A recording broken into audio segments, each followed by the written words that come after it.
Hey, did you know that up to World War II, the US was an ultra-protectionist nation? Not only that, but in the 19th century, protectionism played a big role in building the foundations of the economic powerhouse that America is today. It all changed in 1945, when America became the leader of the free world. Since then, it has become a free trade die-hard enthusiast and has gradually imposed it all over the world.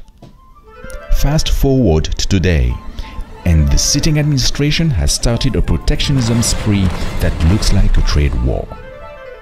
Now, is America really going back to its protectionist roots?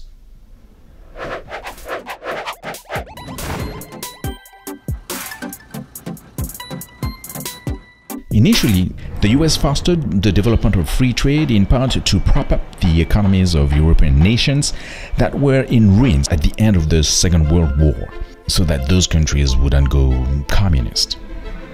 This also bounded these democracies into dependence upon the US economy and promoted world peace by having interdependent supply chains across borders.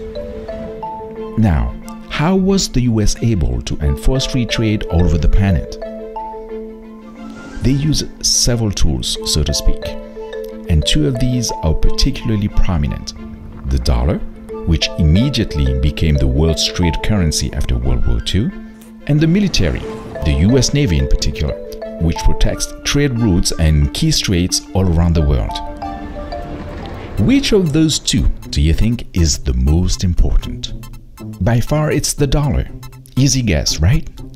That's because it's the currency that powers free trade all around the world, and that gives the US unparalleled advantage to finance its own economy and its huge military and navy. To keep the dollar as the primary world currency, the US has had several tactics over the years. One of the most effective is making sure all countries buy and sell the most traded goods in dollars. That is particularly true for oil, and that gave rise to petrodollars. But there's another, less obvious tactic used to foster the growth of the American economy while keeping the dollar on top of all other currencies around the world. And that's to dramatically increase the domestic consumption of imported goods, which America buys in exchange for fresh dollars. In the process, they create a massive trade deficit that has forced exporting countries such as China, Japan, and Saudi Arabia to use the dollar for their own reserves and business dealings. But hold on, because this policy has an obvious drawback. It contributes to weaken the US manufacturing base. This is the official reason why Americans launched an all-out trade war in 2018. So far, the dollar has effectively allowed the United States to be the rules enforcer of the planet. If any company in the world signs a contract in dollars, the US asserts it has a right to investigate that transaction to see if it complies with its own American laws. So in essence, America controls free trade all around the globe through the power of its court system. The United States is the only country with such extraordinary power. And of course, this, as well as other privileges, create tensions and envy from several other countries. The US hegemony is under attack. Among the nations that have greatly benefited from the voluntary American trade deficit, China has been the most successful over the past 25 years. We all know that. What most of us are much less aware of is that 200 years ago, in a world that was much less connected than today's, China was the most powerful economy. And its plan for the 21st century? You guessed it, retake the lead at the expense of the US, and today they are getting closer and closer to achieving that goal. The Chinese want to do it the way America did it in the 19th century, with a lot of protectionism. You heard that right. China is actually the one who instituted a trade war in disguise as a matter of policy decades ago in the 1980s. What simple proof? Here's one. While the US ranks 18th on the 2018 Economic Freedom Index, China is ranked 110th out of 170 countries. Quite telling, isn't it? So, how do the Chinese go about winning the top spot? They use several ways simultaneously. One of them is to try to undercut the power of the dollar by pegging their currency, the yuan, to gold, while concurrently signing contracts in yuan instead of dollars. What they are trying to do is to walk in the footsteps of the dollar and try to replace it with the yuan as the world currency. This is because initially in 1945, the dollar inspired confidence all around the globe at the outset of World War II because it was pegged to gold under the Bretton Woods system. Today, the dollar cannot be converted to gold anymore, and China sees this as an opportunity.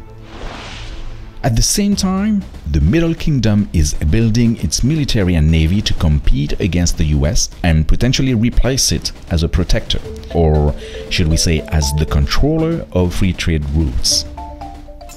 Speaking of trade routes, China has opened new ones and launched its Belt and Road Initiative.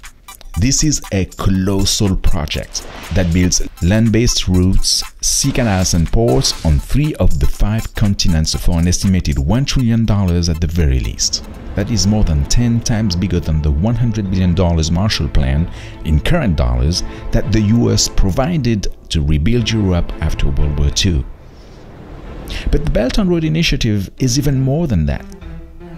It's a way for China to gain strong footholds in many fragile countries by cornering them in a debt trap and later on impose a Chinese military presence as a substitute for repayment when those countries eventually default on their debt. This is how China tries to counterbalance the numerous American military bases present all around the world. And then there's Made in China 2025, which aims at making China an 800-pound gorilla in innovation. This is the one initiative that could be the most devastating for the US economy, and also for Western countries at large. But why, do you ask? Hasn't China the right to choose to become an innovation superpower? Sure, it has that right, but it all depends on how it does it. Hold that thought for a minute and let's take a quick step back. The US has been able to sustain a very large trade deficit for decades without being challenged as the world leader, in part thanks to its ability to be the world's top innovator. Through innovation, the US sets the pace for the world.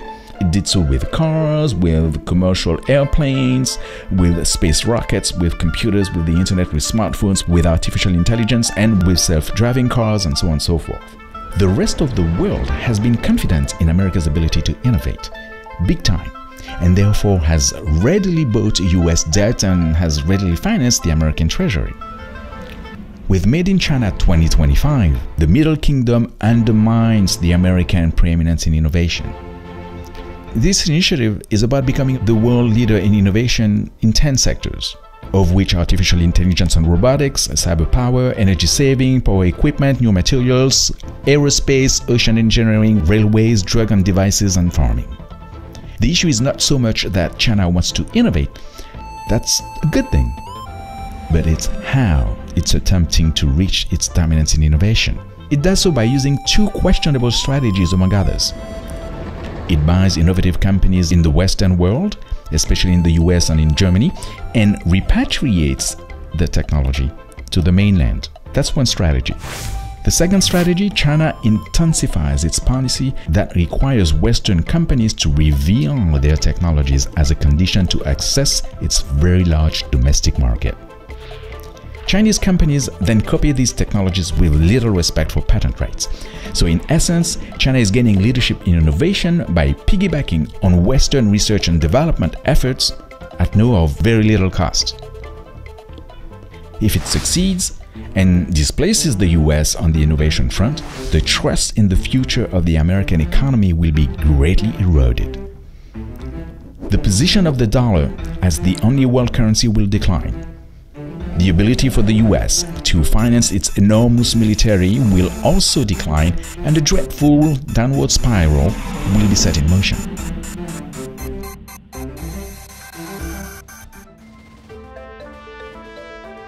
Can trade wars protect America's leadership? Okay, now what about the trade wars initiated by the US? Can they prevent this scenario? It's probably obvious to you at this point of the video that America is not trying to go back to its protectionism roots, right? What it's after is protecting its status as the world leader. So now, can trade wars achieve that and protect free trade? The current American administration would say yes, as long as it's about the free trade policies that keep the US on top.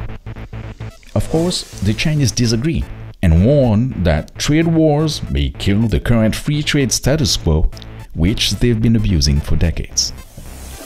In the past, America has sought Chinese cooperation by maintaining friendly and open policies, hoping Beijing would naturally reciprocate at some point in the future.